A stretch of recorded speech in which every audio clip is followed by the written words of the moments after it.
Okay, we're here prepping for the arrival of Hurricane Hillary, and I'm gonna do some boat prep stuff, but Misty is just gonna clean up because she isn't cool with my standard of living here on the boat. So she's just gonna do stuff in here, and I'm gonna try to do some other things. This is a two-part video where the first half is the preparation I did for Hurricane Hillary, which wasn't really a hurricane, and then the second half is a project I did on my HEADSTAY where I had to tighten it up and stuff. So stick around for the second half if you want to see that project.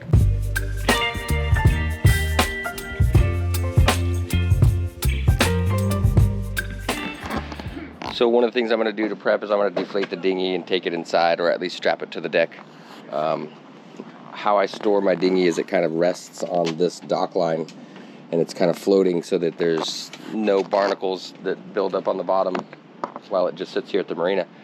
But I feel like if it sits there like that, it's gonna blow around or whatever. And who knows how strong this is gonna be. We're not projected to have the strongest winds here, but I don't want to be irresponsible.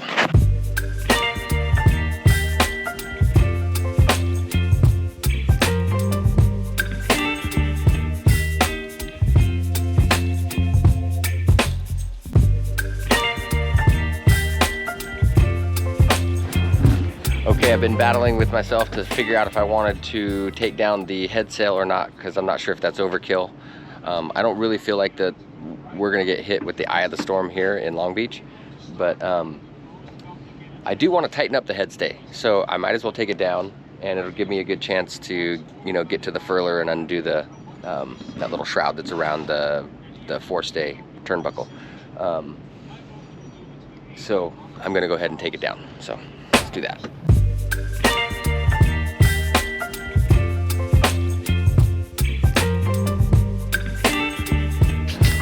Okay, so now that we have the sail down, in order to actually take it off, we're gonna flake it. But before that, I'm gonna take my stopper knots out of my Genoa sheets, jib sheets, and then pull the lines out of all the blocks so that they're free, and then we'll flake it. The reason I like to do the double stopper knot or double hitch is because it's easy to break it loose even if it's been under a load.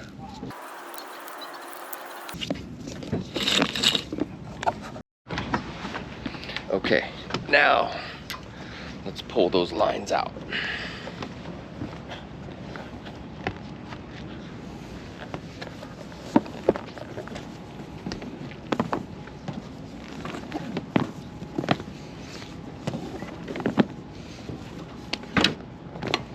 There's that one. And then here's this one. The main thing is to remember to put the stopper knots back in when you put it back. That's where you get in trouble.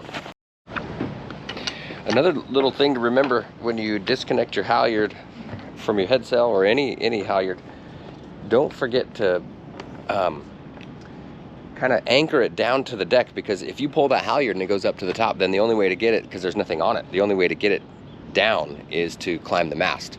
So it came down because we were pulling the sail down, so it took the halyard with it. But if you pull the halyard back up to the top, there's no getting it back down, you know, with the halyard itself. It's got to be pulled down. So for now, I'm just going to use a bungee cord and you know, just bungee it to the foredeck, and then I'll figure out something later. So I got a bungee, and let's just put it on there for now. That way I know that it isn't going to go anywhere. I thought I filmed us taking down the sail and flaking it out, but we'll have to see. I'll have to see if the footage is there, but I don't think it's there. Anyway, I got the head sail down, and we've got it flaked out here as best we can on the boat, so I'm going to roll it up.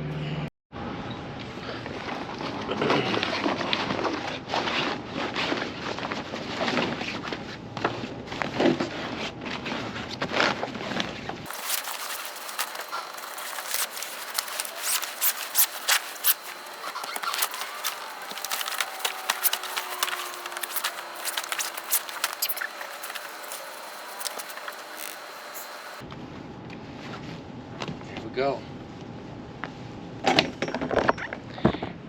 Boomsicles. What's Misty doing down there? What's she doing?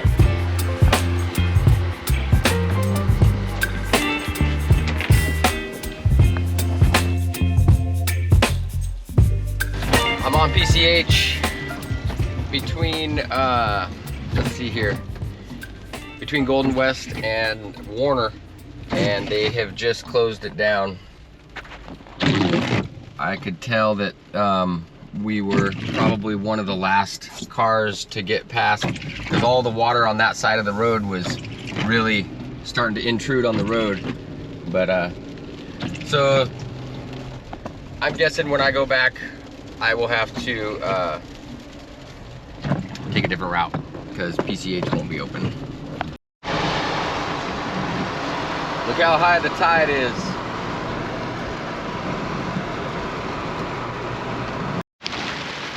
All right, we're just down here at the marina. Just came to check on the boat. It's really mellow. It seems to me like all the hype for Southern California, at least as far up as Long Beach, is just hype. There's really not anything going on other than just some rain here. But it is only about, I don't even know what time it is, probably noon, 1, something like that. And it's supposed to come in heavier, but really mellow right now.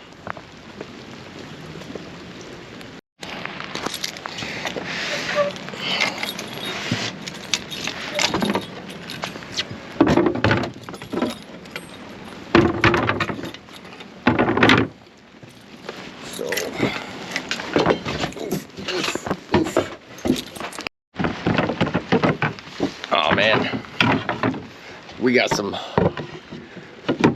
leaks.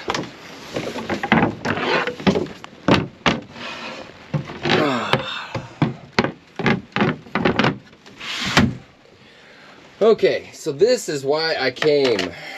Let's see here. Look at this.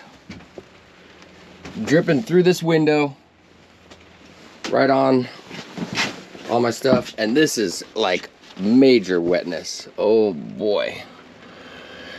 This one's always leaking right here. Dang it. Look at that. So yeah, I'm gonna put up the I'm gonna put a tarp up on top of everything and try to cover these windows because they're just terrible until I get them really sealed. I know you would think I've done this by now. I've tried a little bit and it doesn't really work. What I did didn't work. So I need to do a better job at that. Anyway, there's a couple more things I wanted to do, but really at this point it almost feels like I'm just spinning my wheels. It's so mellow outside. It's just like a drizzle.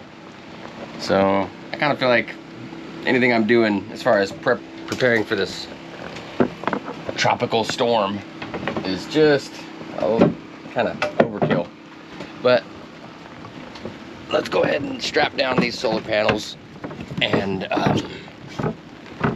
I want to put a couple ratchet straps on the stack pack in case the wind picks up later. Other than that, I think, oh, and then I want to put my tarp over the windows because my windows are leaky. That's all I'm going to do for now.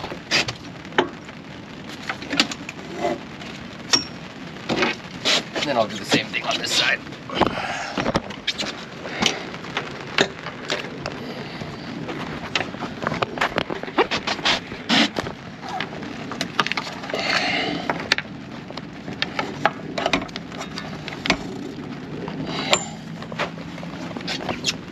There's that.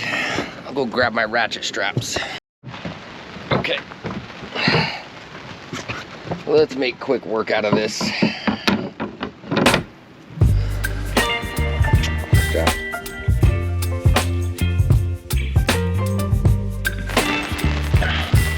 Okay, got the solar panels strapped down.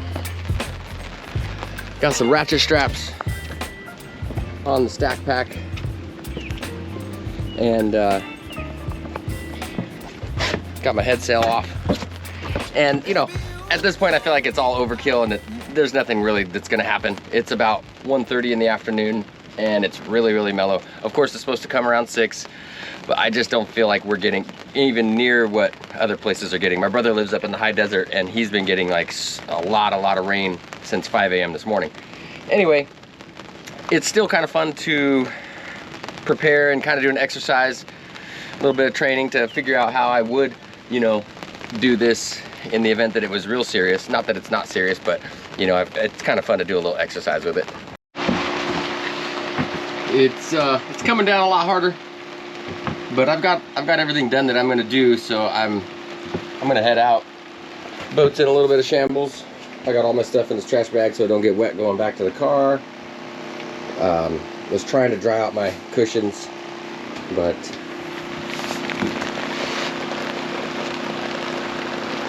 it's just raining. It's not really any wind. So let's get out of here.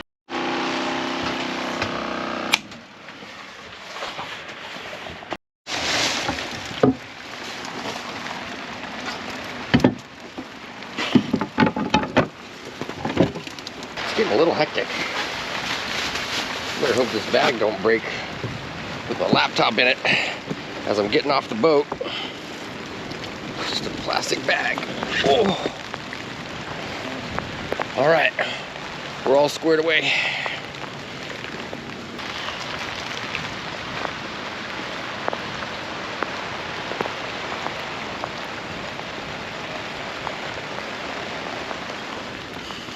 This is all overkill. This is nothing but just a rainstorm for us. All right, so last week when I prepared the boat for this hurricane that never really appeared, I took my head sail down, and I did it thinking that if, you know, even if we didn't get a hurricane or bad weather, I want to tighten this head stay. So I'm gonna take off this shroud. I don't know the technical term for this. Anybody does, let me know. But I'm gonna take this off, and then underneath this expanded section here is where the turnbuckle is, and then I'll be able to tighten this head stay. So that's what I'm gonna do right now. Okay, so first thing I'm noticing is, now I knew that one of these, because I lost one, or stripped one, I knew I was missing one, but there's two, so one has fallen out, and there's only two even in there now. So that screw there is it there, and that screw. So only half of the screws are even in there. So I'm gonna have to make sure I get two screws. They're really shallow, they're really short screws, like 3/8. It was tough to find them.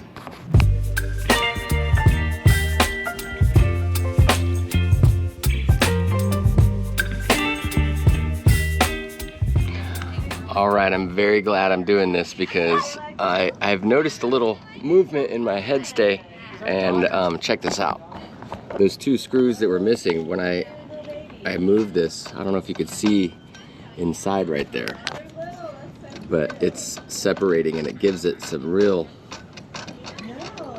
it's coming apart, let's just say that. Needs to be, those screws need to be there, the one that was out. Shady.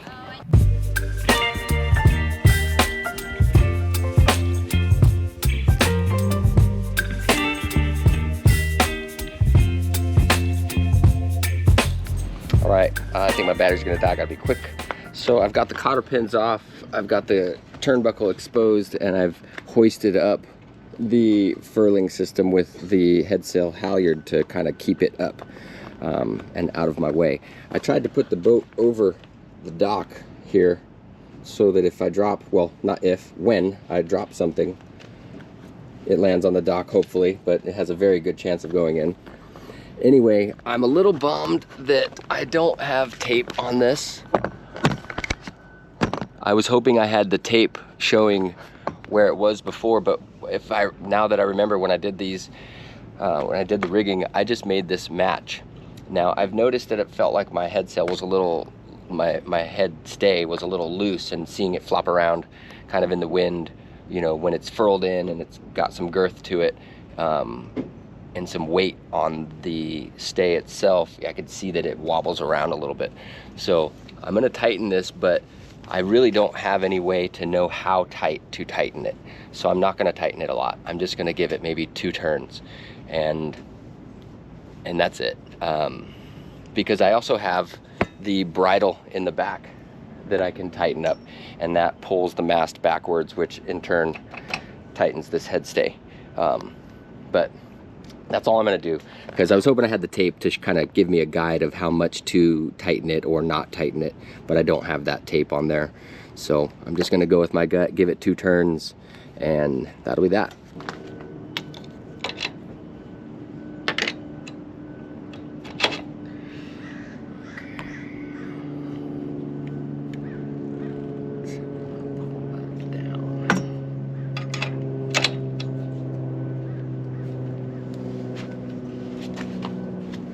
There's a half a turn.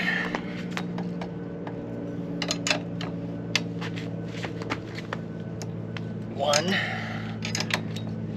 half, 2, a little more.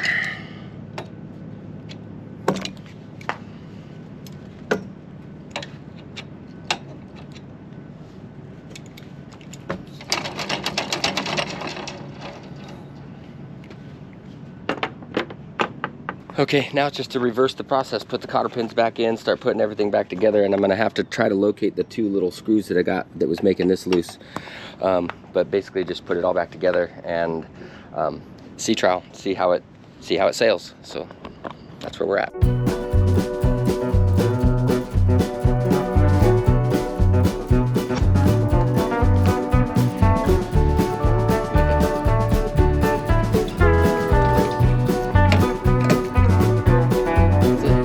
Had to get a shot of my lovely assistant. It's the morning here. We both have sleep in our eyes still. But okay, so we lowered it down. Now it's just about putting all the bolts back in. This one might be a little tough because I got to find the hole and get it in at the right spot. This one here. But just put everything back together, tighten it down. Use some Tef gel. It's actually got Tef gel already on it from when I did it, and that stuff lasts forever, so I probably don't need any.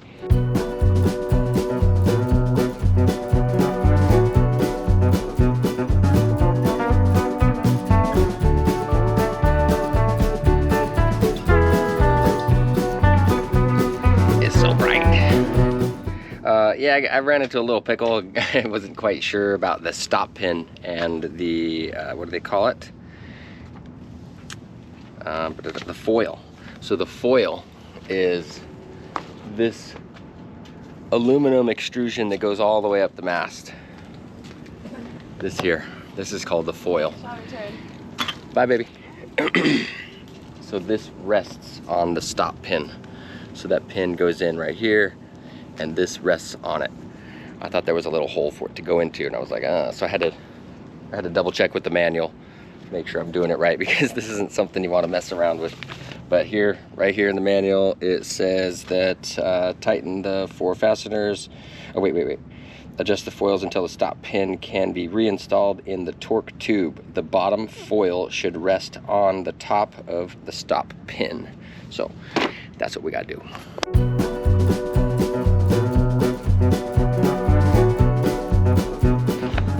Okay, so it's all back together, and I was able to put 2 more screws in here, but they were not the perfect size. One of them was a flathead, but it was too long, so it was kind of sticking out, and the other one was a pan head, so it was smooth surface, but I still got to replace those 2. At least there's 4 screws in there for now. If you end up having a sailboat or any sort of boat and you work on it yourself, you're going to see that you end up having something like this. Just a full warehouse of, you know, hardware store of stuff.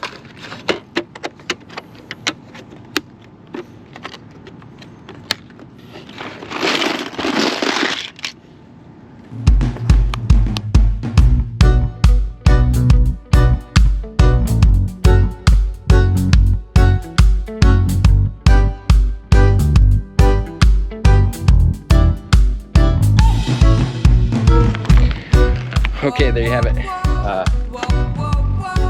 It's all, the head sail's installed again, tightened up a little bit. So last thing you got to remember to do whenever you take your Genoa sheets out of their blocks, or your head sail down, or your jib sheet, whatever, always be sure to put your stopper knots back in your jib sheets and your Genoa blocks. I made that mistake after I did the rigging and I went sailing, and of course the jib sheet got caught underneath. I had the forward hatch just barely propped open, and the jib sheet got caught underneath it when I was tacking, and everything went gnarly, and it turned out to be a whole fiasco. Anyways, just be sure to put in your stopper knot so you don't have any problems. And here's the stopper knot I like to do. So it's just like a normal hitch, just like that, you know, just like you would just tie rope onto itself. But instead, go twice. So go like that, and then again, so there's 2 coils, and then stick the rope through both. Reason I like that one is for the same reason any knot is good. It's easier to take out after it's been under a load. So that's the stopper knot there. I gotta cut that off and burn it. So I'll do that on both sides. Then it won't go through the Genoa sheets, or I mean through the blocks. Create a fiasco. Anyways, thanks for watching. That's my hurricane video, prep video, which everybody on the East Coast is probably laughing at us over here, but it was good practice, and yes, that was a complete hoax. Anyway, fun little exercise. Got my head stay tightened up a little bit, and let me know in the comments if that's if 2 turns was just kind of, you know, all for naught, if it doesn't really make a difference. I only did 2 turns because I don't really know. I'm obviously not a professional rigger, but I did want to tighten it up a little bit, and I did take care of those 2 bolts that were missing. So that's that. Anyways, thanks for watching. Take it easy.